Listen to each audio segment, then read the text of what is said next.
Hello students, দেব coaching সেন্টারে সবাইকে স্বাগত। আজ দশম শ্রেণীর দ্বীপ প্রকাশনের ভূপরিচয় পরিবেশ ডক্টর গৌতম মল্লিকের লেখা পঞ্চম অধ্যায় ভারতের অবস্থান ও প্রশাসনিক বিভাগ থেকে অনুশীলনীর প্রশ্ন উত্তর নিয়ে আলোচনা করব। ইংগ বিভাগ থেকে তোমরা LAQ টাইপ প্রশ্নগুলি দেখে নাও, এর উত্তরগুলো পরে করা আছে।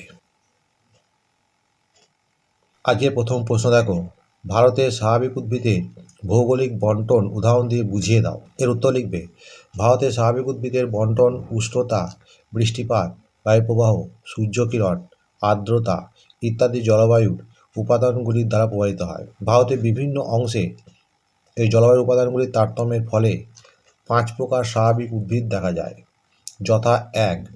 ক্রান্তীয় চিরসবুজ উদ্ভিদ, 2. ক্রান্তীয় পর্ণমোচী উদ্ভিদ, 3. ক্রান্তীয় মরু উদ্ভিদ, 4.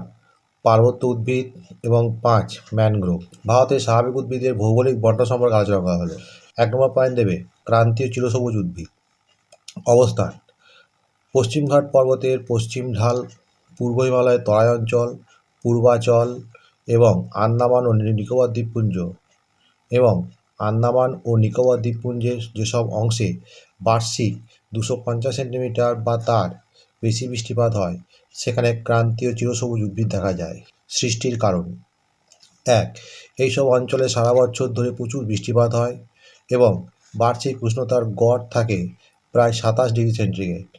এরূপ উষ্ণ ও আর্দ্র আবহাওয়ায় অত্যন্ত দীর্ঘ চিরসবুজ গাছ জন্মায়।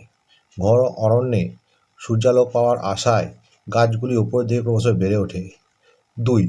এই গাছগুলি থেকে সারা বছর ধরে অল্প অল্প করে পাতা ঝরে পড়ে, তাই গাছগুলি কখনোই সম্পূর্ণরূপে পত্রশূন্য হয়ে পড়ে না ও অরণ্য চিরসবুজ দেখায়। উদাহরণ: শিশু, গর্জন, তুন, পুন, লোহাকাঠ, গোলাপ কাঠ ইত্যাদি গাছ এখানে দেখা যায়। 2 নম্বর পয়েন্টে লিখবে পর্ণমোচী উদ্ভিদ।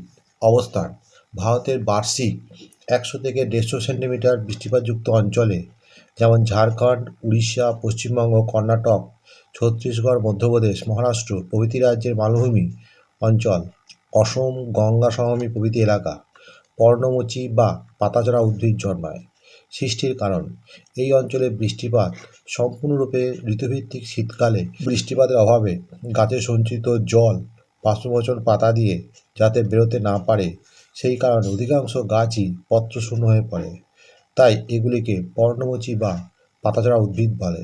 উদাহরণ: শাল, সেগুন, শিমুল, মহুয়া, কুসুম, জারুল, শিরীষ প্রভৃতি গাছ এবং সাওয়াই ঘাস, হাতি ঘাস, সব, জাবড়া ঘাস প্রভৃতি তৃণ এখানে জন্মায়। 3 নম্বর পয়েন্টে লিখবে ক্রান্তীয় মরু উদ্ভিদ। অবস্থান: ভারতের বার্ষিক 50 সেন্টিমিটার থেকে কম বৃষ্টিপাতযুক্ত অঞ্চলে, যেমন রাজস্থানের মধ্য ও পশ্চিম ভাগ, গুজরাতের উত্তরাংশ প্রভৃতি ক্রান্তীয় মরু উদ্ভিদ দেখা যায়। সৃষ্টির কারণ: বৃষ্টিপাত স্বল্পতার জন্য এখানে উদ্ভিদের পরিমাণ কম। এখানে বেশিরভাগই কাঁটাযুক্ত জেরোফাইট শ্রেণীর উদ্ভিদ জন্মায়। 2. গাছের কাণ্ড পুরু ছালে ঢাকা থাকে। 3. দেহ থেকে জল যাতে বেরোতে না পারে সেই জন্য পাতায় মোমের মতো আবরণ থাকে। এবং 4. গাছের শিকড় সুদীর্ঘ হয় ও পাতা কাঁটাযুক্ত হয়। উদাহরণ: ফণিমনসা, বাবলা, খেজুর প্রভৃতি প্রকার কাঁটা গাছ, ঘাস প্রভৃতি উদ্ভিদ এখানে জন্মায়। 4 নম্বরে লিখবে পার্বত্য উদ্ভিদ। পূর্ব ও পশ্চিম হিমালয়ের পার্বত্য অঞ্চলে উচ্চতা বৃদ্ধির সঙ্গে সঙ্গে উষ্ণতা হ্রাস পায় বলে নানা ধরনের উদ্ভিদ জন্মায়। যেমন 1. পর্বতের পাদদেশীয় অঞ্চলে উষ্ণ ও আর্দ্র আবহাওয়ায় চিরসবুজ উদ্ভিদ জন্মায়, যেমন শিশু, চাপলাস প্রভৃতি বৃক্ষ এর উপর। 2. চিরসবুজ ও পাতাঝরা বৃক্ষের মিশ্র অরণ্যে তার উপর। 3. তুষারপাত অধ্যুষিত এলাকাসমূহে পাইন, ফার প্রভৃতি নরম কাঠের বৃক্ষের স্বল্পভোগী অরণ্য এবং তার উপরে। 4. অতি শীতল জলবায়ুতে রোডেনড্রন, জুনিপার, লার্চ, ভুজ প্রভৃতি আপ্রিয় উদ্ভিদ জন্মায়। 5. ম্যানগ্রোভ।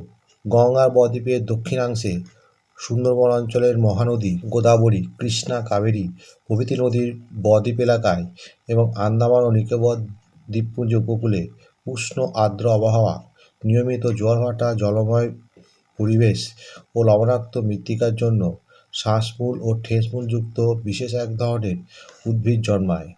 এখানে জরায়ুজ অঙ্কুরোদ্গম হয় এবং সারা বছর গাছে সবুজ পাতা থাকে। এদের বলে ম্যানগ্রোভ উদ্ভিদ। উদাহরণ: সুন্দরী, গরান, গেওয়া, হেতাল, গোলপাতা প্রভৃতি উদ্ভিদ এখানে জন্মায়। বন্ধুরা, এখানেই শেষ করছি। পরবর্তী ভিডিওতে আবার দেখা হবে। ভিডিওটি ভালো লাগলে অবশ্যই লাইক, কমেন্ট, শেয়ার করবে।